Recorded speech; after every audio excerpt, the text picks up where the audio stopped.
욥기서입니다. 구약성경 욥기 23장.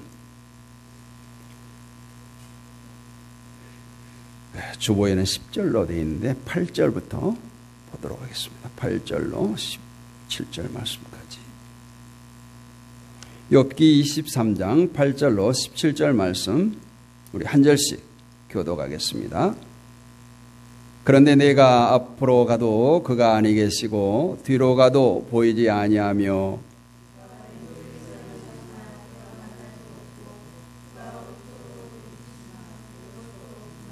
그러나 내가 가는 길을 그가 아시나니 그가 나를 단련하신 후에는 내가 순금같이 되어 나오리라.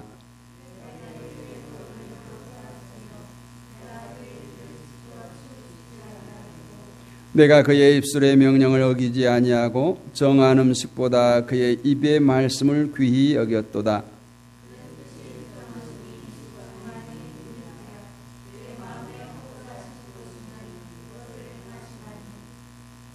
그런즉 내게 작정하신 것을 이루실 것이라. 이런 일이 그에게 많이 있느니라.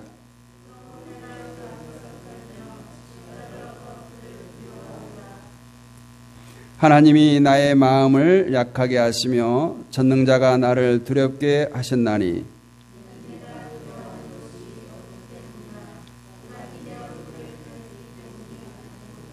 아멘.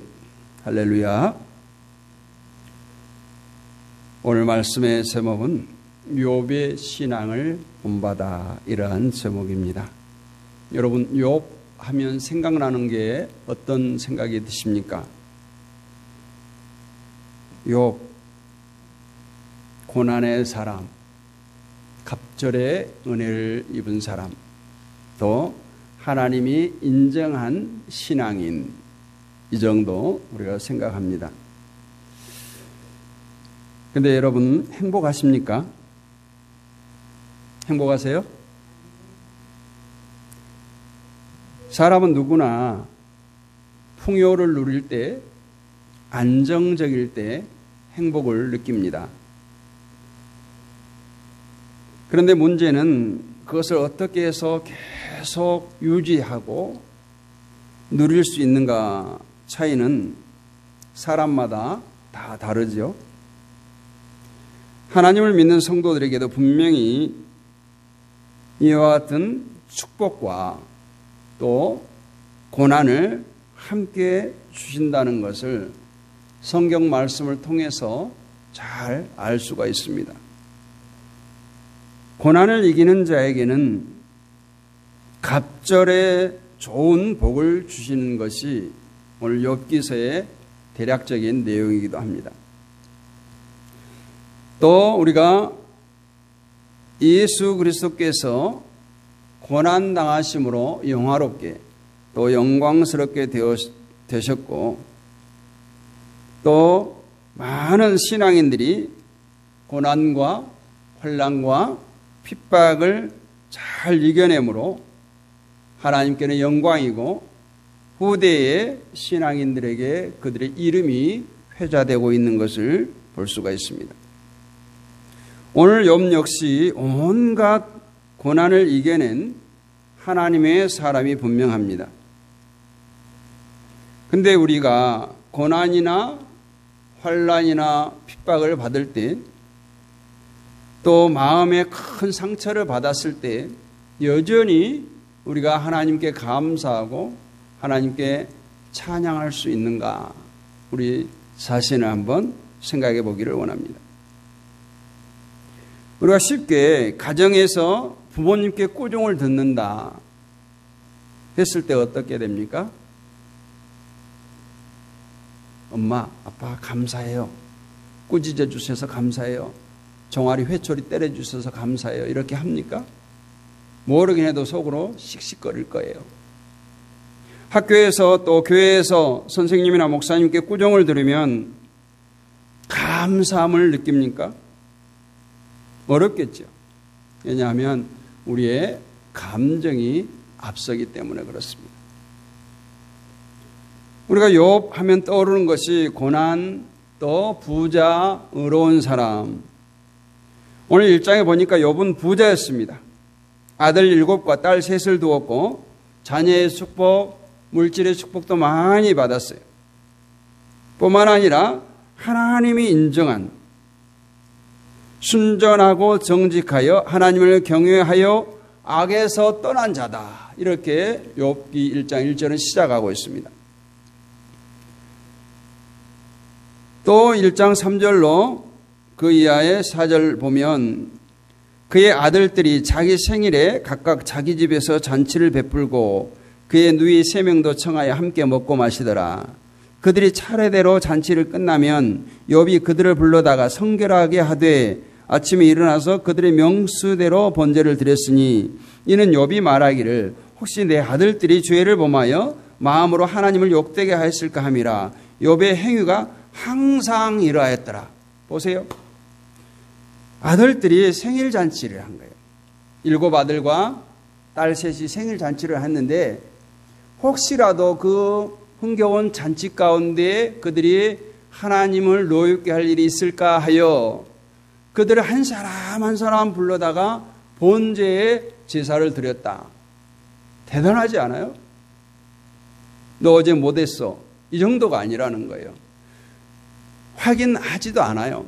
그럴 줄 알고 그런 허물이 있을까 봐서 하나님을 욕되게 하였을까 하여 명수대로 자녀의 수대로 번제를 드렸고 욥의 행위가 항상 그랬다는 거예요.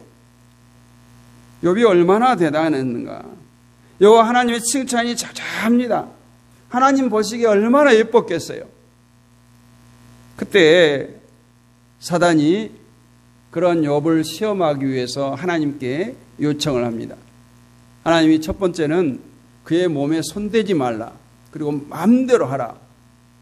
그래도 욥이 하나님을 원망하지 않아요. 자식들이 다 죽어나가요. 하루아침에. 있는 재물이 다 보니까 종들이 막 치달려 오는데 금방 소가 죽었네. 금방 누가 죽었네. 자녀들이 죽었네. 그런 소식이 계속 들려 전혀 동요하지 않아요. 사단이 그러니까 이번에는 하나님이 그래도 축복하셨으니까 그 정도지요. 그러니까 하나님께서 이번에는 욥까지도 마음대로 하되 그 생명은 다치게 하지 말라. 그래서 욥이 온몸에 병이 걸려서 옹기조각으로 몸을 긁는 그러한 지경에까지 이르게 됩니다. 그런 욥이 하루아침에 알거지가 된 거예요. 종들은 와서 보고하는 것이 자녀들이 죽어갑니다. 육축이 죽어갑니다. 이쯤 되면 대부분 사람들은 하나님을 원망하고 다른 신을 찾기도 할 터이지만 욥은 그렇지 않았어요. 오히려 1장 20절에 보니까 욥이 일어나 겉옷을 찢고 머리털을 밀고 땅에 엎드려 예배하며 어찌 보면 정신병자 같이 보여요. 지금 온 집안이 풍비박산이 났는데 하나님께 감사의 예배를 드린다는 거예요.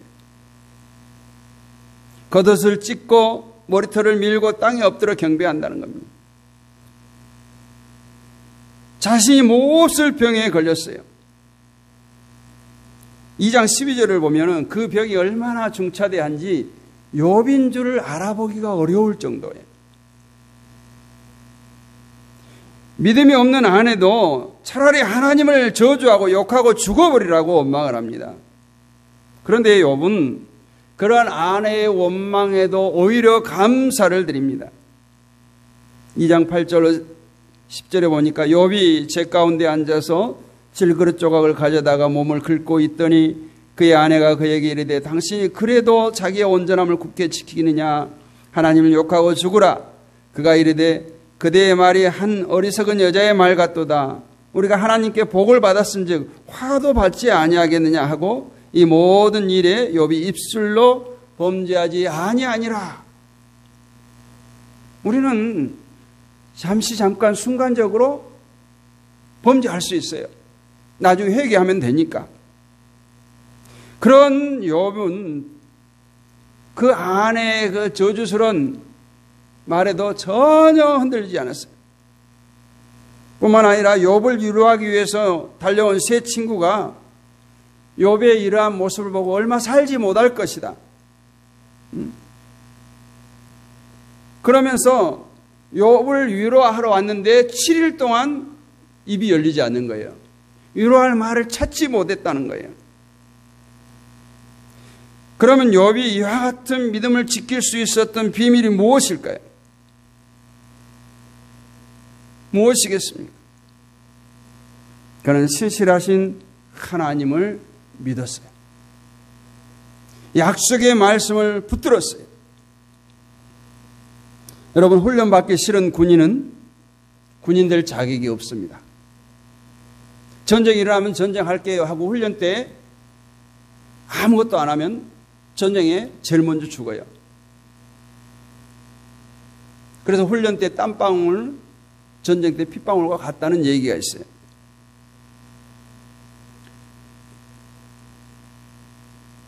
지난 목요일 수능이 있었죠. 공부하지 않은 학생은 그 시험을 통과할 수 없어요. 유급될 수밖에 없어요. 하나님께서 끊임없이 우리를 연단하기 위해서 욥과 같은 시험을 주십니다. 당신이 쓰시고자 하는 그릇으로 만들어가는 거예요. 그런데 사람들은 대부분 이렇게 말합니다. 이런 고난이 왜 하필이면 나일까? 그러면 옆에 있는 다른 사람이 당한 고난은 좋은 겁니까? 우리는 그래서 욥과 같은 신실한 믿음의 사람들이 되시기를 원합니다. 욥은 어떻게 그렇게 흔들리지 않는 아내의 저주와 친구들의 조롱 가운데서도 신실한 믿음을 지킬 수 있었을까?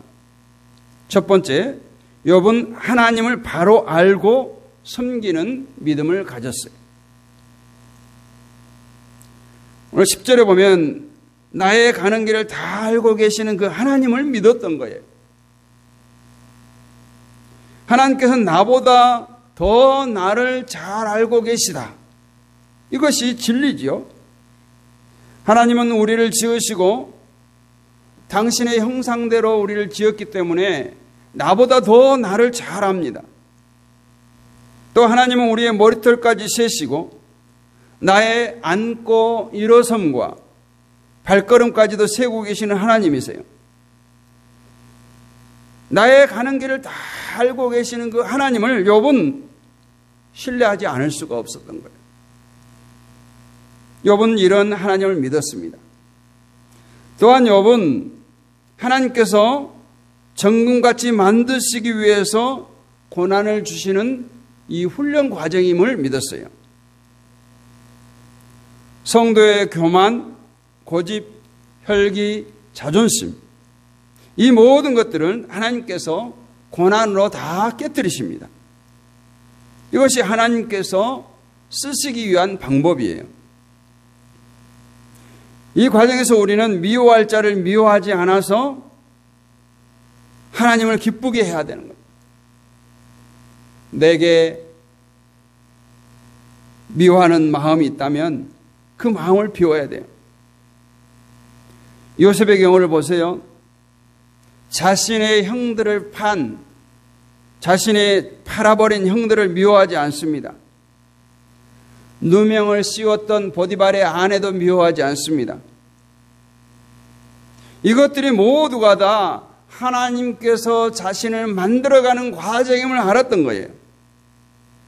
이 과정에서 그들을 적으로 삼았다면 그는 애굽의 총리의 자리에 오를 수가 없었을 것입니다. 다윗도 압살롬에게 쫓겨 도망할 때 저주하는 시몬에게 저 저주가 내게 축복이 되기를 바랄 뿐이다 했을 뿐 그를 미워하거나 원수로 생각하거나 적의를 품지 않았어요. 이와 같이 믿음의 사람들은 고난을 극복할 수가 있어야 하는데 꼭 필요한 것이 뭐냐? 용서와 감사와 찬양이 있을 때 극복할 수 있는 것입니다. 그래서 사람들이 관계가 좋을 때 좋아하는 건 누구나 할 수 있어요. 그러나 미움이 닥쳤을 때, 미워할 때 미워하는 것은 우리 하나님의 백성들, 하나님의 자녀들은 해서는 안 된다는 것입니다. 어떤 고난과 시련 가운데서 욥과 함께 하셨던 여호와 하나님, 그 여호와 하나님이 저와 여러분의 하나님 되십니다. 오늘 10절에서 분명히 욥이 그렇게 고백합니다. 오늘 8절 9절을 읽는 이유가 있어요. 8절 9절. 그런데 내가 앞으로 가도 그가 아니 계시고 뒤로 가도 보이지 아니하시며 그가 왼쪽에서 일하시나 내가 만날 수 없고 오른쪽으로 돌이키시나 배울 수 없다. 지금 사면초가라는 거예요. 그럼에도 불구하고 어떻게 고백해요? 내가 가는 길을 그가 아시나니 그가 나를 단련하 주에는 내가 순금같이 되어 나오리라. 아멘. 이런 욥의 고백이 우리들의 고백이기를 축복합니다. 지금 사면초가 같은 욥의 상황 가운데서 욥은 지금 하나님을 찬양하고 있는 거예요. 또한 욥은 변함없으신 하나님을 믿었습니다. 13절에 보니까 그는 뜻이 일정하시니 누가 능히 돌이키랴. 그의 마음에 하고자 하시는 것이면 그것을 행하시나니 했어요. 하나님의 속성 가운데 하나는 불변성, 영원성입니다. 하나님은 우리 사람들처럼 그런 자주 변하는 그런 변죽장이가 아니라는 거예요. 요한복음에서도 보면 예수님께서 제자들을 사랑하는데 제자들이 그렇게 배반하고 떠나고 하는데도 끝까지 사랑하는 모습을 볼 수가 있습니다. 또 말라기 3장 6절에 하나님께서 뭐라고 약속하셨습니까? 나 여호와는 변혁지 아니하나니 그러므로 야곱의 자손들아 너희가 소멸되지 아니하리라. 야곱에게 약속한 그 모든 축복의 말씀들을 절대 변개치 않는다는 거예요. 저는 이것을 보면서 정치인들을 보면서 참 웃음이 많이 나오죠. 정치인들 후보 시설에 우리 유권자들에게 얼마나 종로로 달 것처럼 공손합니까? 근데 당선되고 나면 그것이 다 공수표가 돼요. 심지어는 공약까지도 다 공수표로 만들어버립니다. 그런데 하나님은 그런 하나님이 아니에요. 야곱에게 약속한 축복을 그 후손에게까지 지키시겠다는 거예요. 욥은 물론 좋은 환경에서도 하나님을 잘 섬겼지만 고난 가운데서도 변치 않고 하나님을 잘 섬겼습니다. 그것은 바로 변함없으신 약속의 하나님을 믿기 때문인 거예요. 그 다음으로 하시고자 계획한 모든 일을 다 이루시는 그 하나님을 확실히 믿었어요. 13절 하바절에 보니까 하고자 하시는 것이면 그것을 행하시나니. 요셉이 바로 왕의 꿈을 해몽할 때에 자신이 한 것이 아니라 하나님께서 하신다고 이렇게 고백합니다. 다니엘도 그렇죠. 느부갓네살 왕이 꾼 꿈과 그 꿈에 대한 해석을 물을 때 다니엘은 하나님께 기도하여 그 꿈을 알았고 해몽했습니다. 이와 같은 일들, 즉 사람은 할 수 없지만 하나님께서는 모든 것을 이루시는 분임을 오늘 욥은 굳게 믿었다라는 거예요. 홍해 앞에 선 이스라엘 백성들에게 모세가 말합니다. 여호와의 구원을 보라. 너희는 가만히 있으라. 또 여리고 전쟁에도 너희는 가만히 있으라. 전쟁은 여호와께 속한 것이니 하나님이 모든 것을 하신다는 거예요. 이처럼 하나님은 우리의 상상을 초월하는 하나님이십니다. 엘샤다이 하나님, 전능하신 하나님이에요. 이 능력의 하나님을 믿음으로 욥은 그러한 고난과 역경 앞에서 담대하게 되었고 오히려 하나님을 찬양할 수가 있었던 것입니다. 우리 주님께서도 마찬가지잖아요. 십자가를 바라보면서 그 부활의 영광을 믿었기 때문에 그 십자가를 담대히 질 수가 있었던 것입니다. 두 번째, 어떻게 욥은 신앙을 가지고 이겼는가? 소망의 믿음을 가졌다라는 거예요. 소망의 믿음을 가졌다. 지금 나를 이처럼 단련하지만 후에는 내가 순금같이 될 것이다. 10절 하반절의 말씀처럼 이러한 소망을 가졌어요. 여러분, 소망이 뭡니까? 우리 그리스도인에게 소망은 믿음이죠. 복음서에 나온 혈루증 여인이 예수님의 옷자락만 만지면 나으리라. 예수님께서 나에게 뭐 안수를 해주거나 내 상처를 만져주거나 이렇지 않아도 그 마음속의 믿음, 소망은 예수님의 옷자락만 만지면 내가 나으리라는 그런 소망이 있었기 때문에 예수님도 모르게 스치듯 만진 옷자락을 통해서 이 혈루증 여인이 치료함을 얻었습니다. 여러분 어디에 소망을 두었습니까? 여러분 믿음은 어디에 있습니까? 내 믿음대로 될지어다. 이러한 주님의 음성을 듣는 여러분 되시기를 원합니다. 욥은 분명하게 말해요. 나를 단련하신 후에는 내가 정금같이 나오리라. 이것이 소망이고 이것이 믿음이에요. 시험을 통해서 욥의 행실이 더욱 깨끗해져서 하나님의 소중한 존재가 될 것을 믿고 고백한 것을 볼 수가 있어요. 이미 하나님께서는 욥을 칭찬했잖아요. 사단에게 나의 종 욥을 너가 유의하여 보았느냐 이렇게 자랑하잖아요.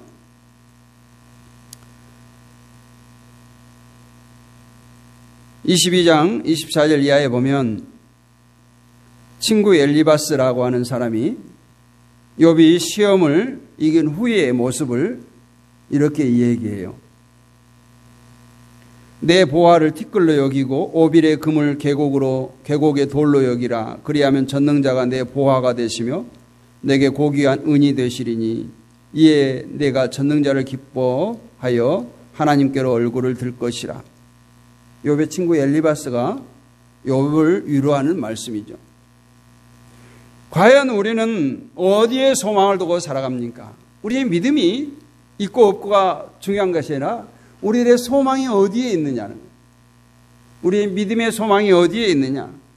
우리의 관심이 어디에 있느냐? 그래서 우리의 소망이 둔 곳에 우리의 관심도 쏠리게 마련이죠. 그래서 제가 늘 여러 많이 있는데 내가 거래하는 은행에 내 돈을 맡기는 곳에 한동안 우리가 저축은행 사건으로 막 돈이 공중분해됐잖아요. 이자 많이 주니까 그런 이익금융권, 상업금융권에 맡겼는데 그냥 지급받을 수 없는 그 후로 어떤 거예요? 든든한 은행, 안정적인 은행. 그래서 늘 관심을 갖고 있는 거예요. 예를 들어 내가 주식에 투자했으면 그 회사 주식에 관심이 있는 거예요. 그것처럼 우리의 소망이 어디에 있느냐에 따라서 우리의 관심이 쏠리게 돼 있다 이 말이에요. 욥은 소망을 하나님께 두었어요. 오직 하나님께 두었어요. 우리의 관심도 하나님께 두기를 원합니다. 욥의 그 믿음을 구경만 하는 것이 아니라 정말 우리가 욥의 믿음을 부러워해야 돼요. 뭐 남을 부러워하는 것이 나쁜 것은 아니에요. 이런 신앙을 부러워해야 돼요. 그리고 그런 욥의 믿음을 우리의 믿음으로 삼기를 바랍니다. 오늘 우리가 당하는 고난, 고통이나 핍박, 설마 이것들이 욥의 고난과 비교할 수 있을까요? 그래도 욥은 고난을 당할수록 하나님께 매달렸어요. 근데 욥이 뭡니까? 이 고난을 거두어 주세요. 이런 기도는 별로 안 했어요. 오히려 찬양하고 기도하고 회개하고. 이것이 하나님께 소망을 두고 하나님을 신뢰하고 믿는 자의 자세인 것입니다. 이러한 욥의 신앙을 본받는 여러분이 되시기를 원합니다. 세 번째로 욥은 하나님의 말씀을 떠나지 않는 신앙을 가졌다 이렇게 볼 수 있습니다. 오늘 11절을 보니까 내 발이 그의 걸음을 바로 따랐으며 내가 그의 길을 지켜 치우치지 아니하였다. 신앙생활을 함에 있어서 우리는 사람의 생각에 치우치지 말아야 돼요. 내 생각에 치우치지 말아야 돼요. 아무리 옳아요. 아무리 괜찮은 계획이 갖고 있어요. 그러나 우리가 신앙인으로서 하나님을 먼저 찾아야 되고 하나님의 뜻을 물어야 합니다. 그래서 우리가 하나님 말씀 위에 굳건히 뿌리를 내려야 돼요. 그럴 때 세상에 어떤 위기가 온다, 모진 풍파가 닥친다, 오늘 욥과 같은 시험 환란이 닥친다 할지라도 흔들리지 않는 거예요. 저는 가끔 모태신앙에 대해서 불만을 많이 가졌던 사람이에요. 왜냐하면 간증하는 사람들 대부분 보면은 롤러코스터와 같은 그런 예수님을 만난 그런 경험들을 얘기하는데, 저는 그냥 선택의 여지 없이 부모님 뱃속에서부터 교회로 끌려다녔으니까. 근데 좋은 것이 뭐냐? 흔들림이 없다는 거예요. 흔들림이 없어요. 뜨겁지도 않지만 흔들림이 없다. 여호수아 1장 7절에 9절에 보니까 율법을 다 지켜 좌로나 우로나 치우치 말라, 그리하면 어디로 가든지 형통하리라, 이렇게 말씀합니다. 우리는 이 말씀을 붙들어야 돼요. 우리가 형통하기 위해서는 하나님의 말씀대로 사는 거예요. 하나님의 말씀을 잘 지키는 거예요. 디모데전서 4장 1절로 2절에서도 하나님의 말씀에서 떠난 자들의 삶을 말하고 있는데 이렇게 말해요. 그러나 성령이 밝히 말씀하시기를 후일에 어떤 사람들이 믿음에서 떠나 미혹하는 영과 귀신의 가르침을 따르리라 하셨으니 자기 양심이 화인을 맞아서 외식함으로 거짓말하는 자들이라. 무서운 말이죠. 믿음에 떠난 자들은 양심에 화인 맞은 자들이다. 또 영과 귀신의 가르침을 따를 것이다. 우리가 주님의 일을 할 때, 또 우리가 신앙생활을 할 때 하나님의 말씀에 순종하여서 신앙생활을 해야 됩니다. 말씀을 어기면서 주님의 일을 한다고 하면 그것이 바로 주의 법을 어기는 것이다 라고 디모데전서에서 말하고 있는 거예요. 한마디로 말해서 도적질을 해서 11조를 많이 드릴 수는 없다라는 거예요. 그 행위가 옳지 않기 때문에 남을 해하는 방법으로 사기쳐서 도둑질해서 세상을 살면서 주일날 교회 와서 회개한다고 그 죄가 다 사해지겠어요? 또 반복해서 할 테인데, 하나님께서 무엇을 원하는가? 날마다 우리의 삶 속에서, 우리의 생활 가운데서 내가 하나하나 한 걸음 한 걸음 가면서 내 걸음이 하나님께서 원하는 걸음인가? 내가 오늘 하는 일이 하나님께서 기뻐하실 일인가를 우리는 날마다 생각해 봐야 될 줄로 믿습니다. 하나님은 성공이나 실패를 따지지 않아요. 중요한 것은 그 과정, 방법이 선한가를 따집니다. 그래서 어려울 때일수록 감사하고 기쁘게 살고 진리 안에서 사는 욥과 같은 신앙이 되시기를 주님의 이름으로 축복합니다. 마지막으로 욥은 하나님 말씀을 귀히 여기는 삶을 살았습니다. 오늘 12절에 보니까 내가 그의 입술의 명령을 어기지 아니하고 정한 음식보다 그의 입의 말씀을 귀히 여겼다. 날마다 먹는 음식보다도 하나님의 말씀을 귀하게 여겼다는 거예요. 욥은 하나님의 말씀을 어기지 않았으면 물론이거니와 음식보다도 그 입의 말씀을 귀하게 여겼다는 거예요. 우리가 잘 아는 다윗도 여호와의 말씀을 금이나 정금보다 소중하게 여겼어요.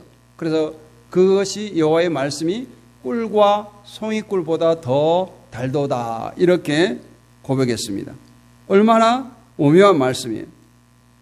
여러분, 하나님의 말씀을 얼마나 소중히 여깁니까? 솔직하게. 책으로서가 아니라 기록되어진 하나님의 마음, 하나님의 심정으로 우리가 중요하게 생각하고 읽고 묵상하고 실행하고 있느냐 하는 거예요.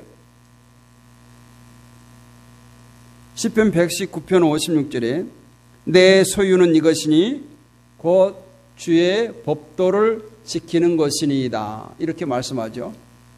소유가 하나님의 법을 지키는 것이 소유라는 거예요. 여러분, 소유가 많습니까? 적습니까? 여러분, 소유를 후손들에게 많이 물려주죠?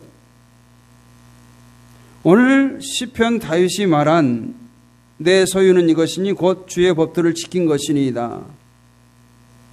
이 말씀은 바로 신앙이에요. 진정으로 우리가 내 후손들에게, 다음 세대들에게 물려줄 만한 신앙이 있느냐 이 말이에요. 어제 유기성 목사님 단일 기도에 설교하는데 그 얘기를 하더라고요. 자녀들에게, 후대들에게 물려줄 신앙이 진정 우리 안에 있느냐 한번 생각해 보라는 거예요. 오늘 하나님께서 욥을 보는 시선이 우리에게 있느냐, 우리가 한번 이 시간 묵상해 보기를 원합니다.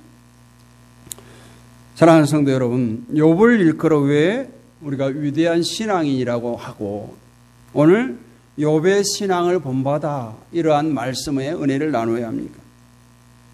그는 어느 누구보다도, 성경에 기록된 어느 누구보다도 고통스러운 시험을 받았으면서도 여호와 하나님을 원망하지 않았어요. 흔들림 없는 신앙으로 오히려 감사와 회개와 찬송을 드렸어요.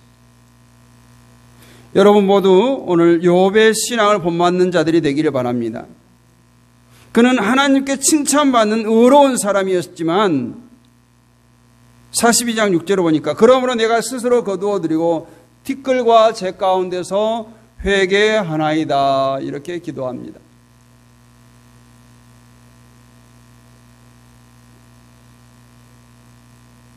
또 42장 10절에 보니까 중요한 말씀이 나옵니다. 9절부터 볼게요. 42장 9절. 이에 대만 사람 엘리바스와 수아 사람 빌닷과 나아마 사람 소발이 가서 여호와께서 자기들에게 명령하신 대로 행하니라. 여호와께서 욥을 기쁘게 받으셨더라. 욥이 그의 친구들을 위하여 기도할 때에 여호와께서 욥의 곤경을 돌이키시고 여호와께서 욥에게 이전 모든 소유보다 갑절을 주신지라. 여기 중요한 내용이, 비밀이 있어요. 욥은 자신을 위해서 기도하지 않았어요. 자신의 조롱했던 세 친구들을 위해서 중보기도를 합니다. 욥이 그의 친구들을 위해서 중보기도할 때 여호와께서 욥의 공경을 돌이키시고 여호와께서 욥에게 이전 모든 소유보다 갑절을 주신지라. 할렐루야. 욥이 얼마나 친구들이 미웠겠어. 자신이 지금 중병에 걸려서 죽게 되었는데 조롱하고, 그런데 그러한 친구들의 실수를 결국은 욥의 용서와 욥의 중보기도를 통해서 회복시킬 뿐만 아니라 그러할 때에 욥의 공경을 돌이키고 욥에게 이전의 모든 소유보다 갑절의 축복을 주신 줄로 믿습니다. 오늘 우리가 정말 하나님 말씀을 붙들고 욥처럼 흔들림 없이 여호와 함께 감사와 회개와 찬양으로 달려갈 때 이 갑절의 축복은요, 보너스예요. 보너스.